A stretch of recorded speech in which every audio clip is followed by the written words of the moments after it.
Nah, ini yang paling menarik. Forum saham sama dengan market maker. Forum saham sama dengan market maker. Kenapa saya bilang seperti itu? Lebih tepatnya sih pump and dump atau pom-pom. Kita sering kenalnya istilah pom-pom. Nah, forum saham ini bisa naikin harga? Yes, bisa. Tapi untuk jaga harga, tidak.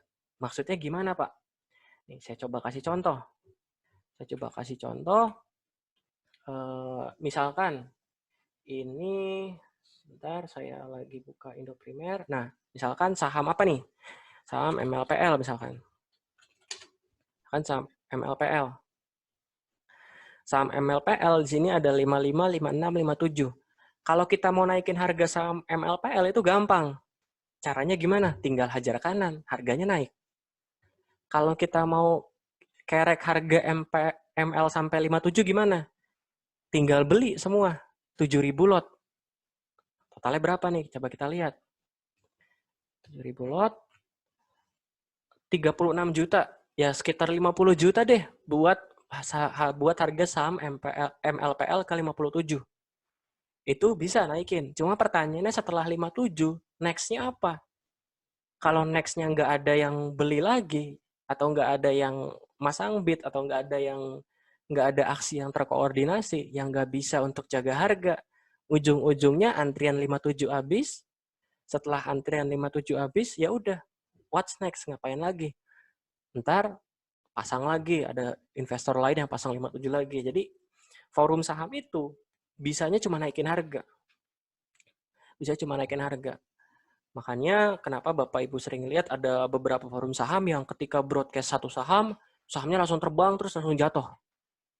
Nah, itu salah satunya pump and dump. Jadi untuk naikin harga, tapi untuk jaga harga tidak. Karena mereka nggak punya resource-nya. Nah, ini menghindari forum saham pump and dump. Tadi di awal kita bilang, tujuan kelas ini, pengetahuan di kelas ini, lebih banyak untuk menghindari kita dari kerugian.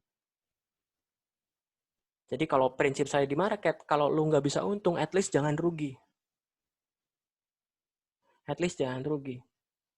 Nah, ini ciri-cirinya. Umumnya forum saham besar yang bisa jadi media pump and dump. Tidak semua ya, tapi umumnya forum saham yang besar, yang membernya puluhan ribu. Membernya puluhan ribu itu bisa jadi saham pump and dump. Nah, selanjutnya saham yang direkomendasikan umumnya nggak liquid. Jadi yang direkomendasikan misalkan ya saham-saham nggak liquid, yang saham-saham nggak liquid yang masuk kategori saham gorengan. Saham gorengan itu apa sih? Saham gorengan itu apa? Karena di buku manapun itu nggak ada definisi tentang saham gorengan. Saham gorengan itu apa? Kalau menurut saya, saham gorengan adalah saham yang cuma liquid sesekali doang. 3 hari liquid, naik, terus begitu drop lagi, volumenya hilang lagi, value-nya turun lagi. Itu saham gorengan.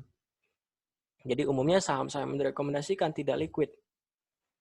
Selanjutnya, salah satu ciri forum saham yang pump and dump itu saham yang direkomendasikan biasanya itu aja. Muter-muter aja.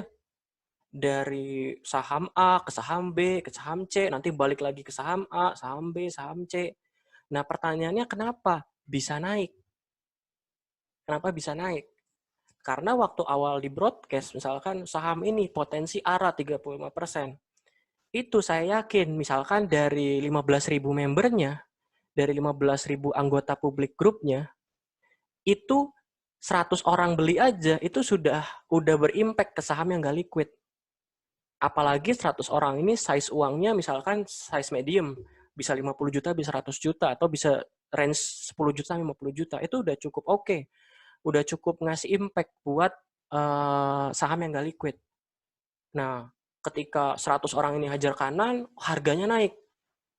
Terus yang lain lihat, oh bener ya harganya mau naik, jangan-jangan beneran nih mau auto reject atas. Akhirnya yang lain ikut makan kanan. Ada yang pasang di bid, dan selanjutnya. Nah, kalau udah seperti ini, prinsip di saham-saham yang pump and dump ini atau pom-pom ini cuma satu. Siapa cepat, dia selamat. Jadi hukum rimba, bukan siapa kuat lagi.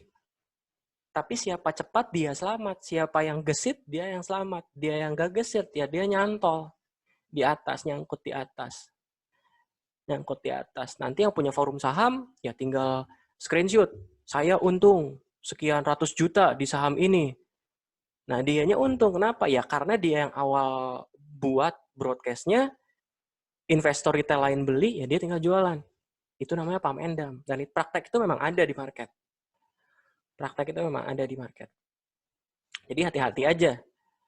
Nah, jadi makanya balik lagi tadi di awal saya bilang, ilmu ini, pengetahuan ini mungkin nggak buat Bapak Ibu untung, tapi at least buat Bapak Ibu nggak rugi. Dan nggak terjebak di saham-saham yang seperti ini.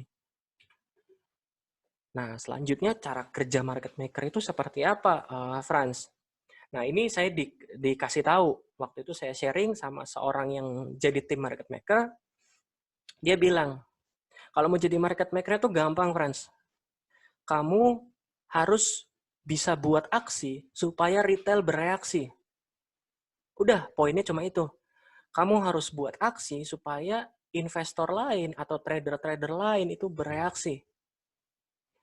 Kalau contohnya di forum saham Pam Endam ini, aksinya adalah buat broadcast. Buat broadcast, nanti ada yang ke-trigger jadi reaksi dan menimbulkan reaksi-reaksi lainnya. Atau contoh lain, aksi menebalkan bid. Buat apa reaksinya? Supaya investor retail atau trader-trader yang baru masuk market atau yang nggak ngerti, itu langsung hajar kanan. Nah, dan salah satu media lainnya itu running thread. Jadi misalkan kita kan sering gatel nih matanya lihat running thread. Kita lihat running thread terus ada saham gold. Begitu kita lihat di sini order booknya, waduh, yang belinya banyak banget ngantrinya. Yang jualnya sedikit. Ini sering disalah kaprahin sama orang. Bid banyak dibilangnya demand-nya besar. Artinya harganya akan naik. Kalau bidnya sedikit berarti demand-nya kecil. Enggak seperti itu. Ini bisa dicabut loh Bapak Ibu. Bapak Ibu harus ingat, ini bisa dicabut. Ini baru sebatas antrian. Baru sebatas antrian. Nah, kalau lihat antrian kayak gini, saya yakin 90% dari trader yang awam atau orang yang nggak ngerti itu pasti akan hajar kanan.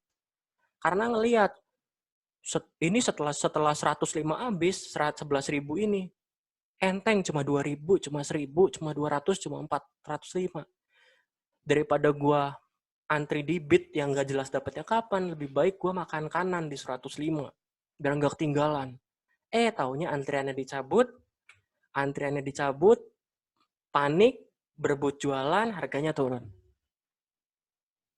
Jadi aksi, reaksi. Aksi, reaksi, seperti itu. Nah, aksinya apa lagi? Nah, ini pom-pom juga aksi. Aksi juga, pom-pom juga.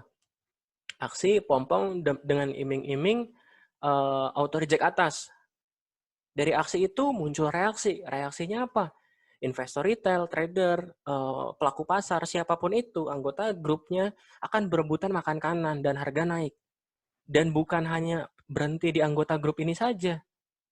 Karena aksi yang mereka lakukan itu akan tercermin di harganya, akan tercermin di running trade, akan tercermin di pasar. Sehingga memancing reaksi-reaksi lainnya. Reaksi dari pelaku pasar lain. Misalkan reaksi dari reaksi dari newbie yang baru masuk market. Misalkan newbie baru buat akun 2 minggu, lihat, oh saham ini naik ya. Nah, menimbulkan reaksi lagi. Reaksinya makan kanan. Jadi, prinsipnya dari cara kerja market maker itu aksi, reaksi. Seperti itu. Nah, ini saya ada satu video lagi. Ini video terakhir seharusnya. Video terakhir sebelum kita masuk. Nah, ini video terakhir di saham gold. Ini yang saya bilang aksinya itu nebelin antrian, setelah antriannya tebel, running trade-nya diramein, dibanyakin. Nah, ini dulu nebelin antrian. Nah, ini nebelin antrian dulu fase awal. Nah, ini awal-awal nebelin antrian. Antrian berapa nih? Antrian 101 ditebelin, lalu 104 ditebelin, 103 ditebelin. Nah, broker-broker ngebelin sini. Nah, tebelin lagi. Nah, tebelin lagi. Nah, setelah ditebelin, langkah selanjutnya apa? Oke, langkah selanjutnya apa? Langkah selanjutnya kita harus buat aksi. Nah, makanya di sini kalau Bapak lihat di sini dan detail ini nanti running thread-nya akan cepat supaya manggil-manggil di running thread. Lihat-lihat gua, lihat gua, lihat gua, lihat gua. Nah, lihat running thread-nya. Dan ketika nanti Bapak Ibu buka order book-nya bagus ya, sama yang kayak ceritain sebelumnya. Supply-nya, demand-nya lebih tinggi daripada supply. Bid-nya lebih besar daripada offer. Ini sih 105 jebol langsung terbang ke langit, auto reject atas. Nah, ini kita lihat dipromoin terus. Promoin terus sampai sini masih dipromoin terus. Nah, mulai banyak yang masuk, dipromoin terus, main terus. Nah, nanti di sini kita percepat aja biar nggak lama. Nah, ini retail-retail yang udah ngarep bisa jualan di 105 dan lain-lain. Kita lihat antriannya. Ups. Nah, kita lihat sebentar lagi. Kita lihat di sini 100, 100, 100, 102, 103. Kita lihat langsung dicabut secara bersamaan. Dan itu sisa antrian ini adalah sisa antrian broker retail. Ada NI, ada YP, ada KK, ada PD. Panik mereka. Ada yang panik, ada yang masang bid ternyata malah kena, malah harga dibuat turun. Jadi kurang lebih seperti itulah. Lebih seperti itu. Nah, jadi kita memang harus menelan kenyataan pahit. Kenyataan pahitnya apa? Bahwa memang sosok pemain besar atau biasa disebut market maker atau bandar atau apapun istilahnya itu memang benar adanya.